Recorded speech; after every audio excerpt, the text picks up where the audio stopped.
Author is funded by the Pacific Northwest Writers Association, supporting writers from pen to publication since 1955. To learn more about the PNWA and their yearly conference, please go to pnwa.org.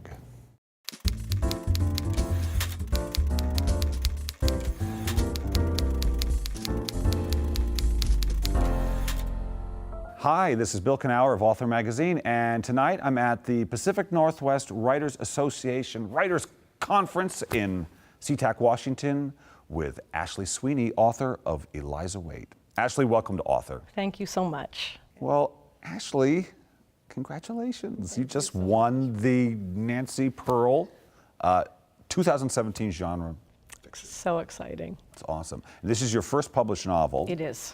But I know very few novelists, no matter what age they are, who just decided one day I'm going to write a novel. Usually it's something that's been percolating in some way for many years. Is that true for you? Words have been my life, and I knew I would write, but I really needed to be retired. I had 4 children, a busy life, working and civically, and when I retired, this was the time. But I didn't know what direction I would go, and you're right, I did write one novel that's sitting in a drawer. Only one? Only one. Still yes. Not bad. Yeah. But sometimes, you know, but you had never, that first novel, that was the first novel you attempted, first book-length Correct. project? In because 2005. Oh, okay. A book-length project is a learning, it's like going to graduate school, in my opinion. And during that time, I attended many writers' conferences and took master classes. Oh, good. Went to Hedgebrook twice and was just honing my skill as a novelist. So when I retired in 2012, I put my mind to Eliza. But it's a very interesting story how the novel came to be, if we have time to talk about that. Came to be, in other words, how you found the story? Correct. Was it going to be an historical novel when you started?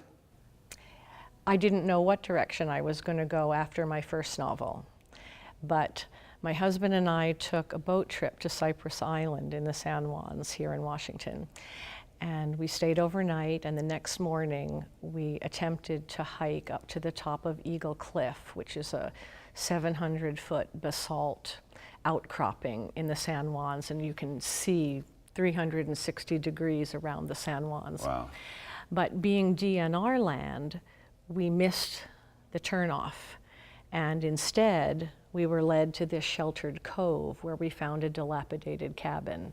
Oh. And the moment I saw that cabin, I knew I had a novel. You know, when I hear that, it's so interesting. I knew, and when I was 17, I was watching a play to see my brother, who was in a different high school than me, and a young woman walked on, and I thought, I got to meet that person. And I'm married to her now. And I've often felt that when we fall in love with, you know, how do you know? Right. Seeing a dilapidated cabinet, there's a novel. It was instant. It's like falling in love in a way, isn't it? And the cabin, the novel begins with Eliza on Cypress Island for 3 years, grieving as a widow and a mother who has lost her son. And that place, the setting is almost a character in part 1.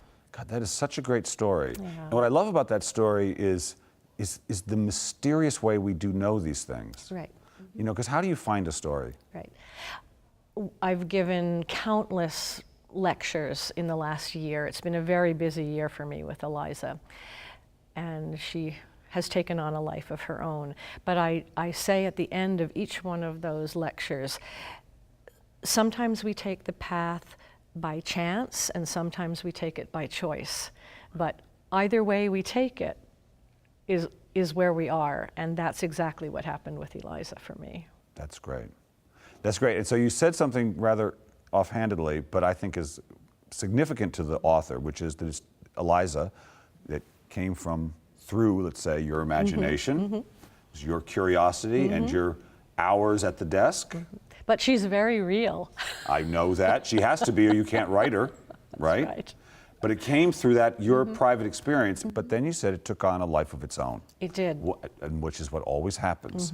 And first of all, was that surprising to you? Very surprising to me. And then what was that? And explain to our viewers who may not know what that means, what it means when something takes on a life of its own.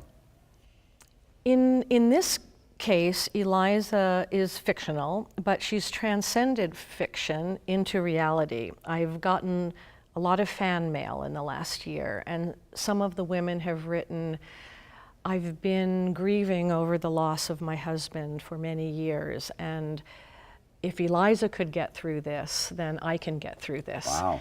And that is so powerful to me. Other people will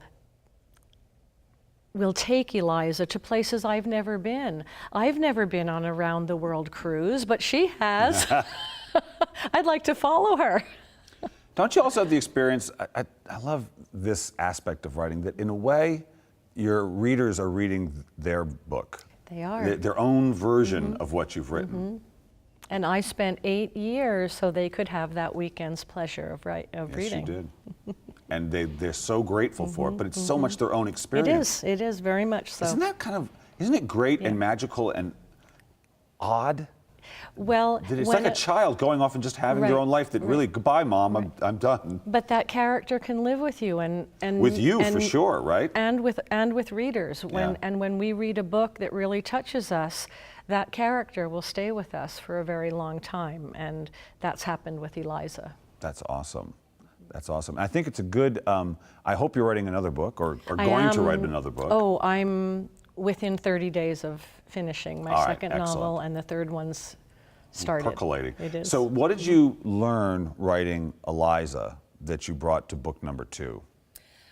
Well, I really had to work on my dialogue, and so I think that I've really mastered dialogue at this point, and of course there's always more to learn, but that was You started with an understanding of dialogue that you didn't have. I did, and now dialogue is coming much easier for me. All right, so what was it that you learned about dialogue that you, I mean, I know the kind of things that I think people often have to learn about dialogue. What was it you had to learn about dialogue, do you think? What didn't you know when you started? Starting right in the middle of the scene instead of all the introductory. Yes, not hello, how are you?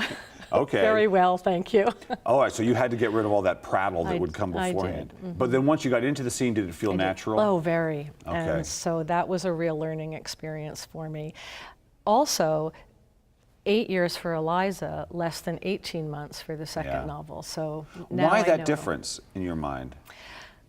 Well, first of all, I had discipline, sitting down every day from 9 to 1, and no exceptions to that, except on Sunday. And also listening to myself and trusting myself. Did you trust yourself a little bit more now? Oh, very much so. So you didn't find yourself going down paths that... Every human needs affirmation, whether they would like to say so or not.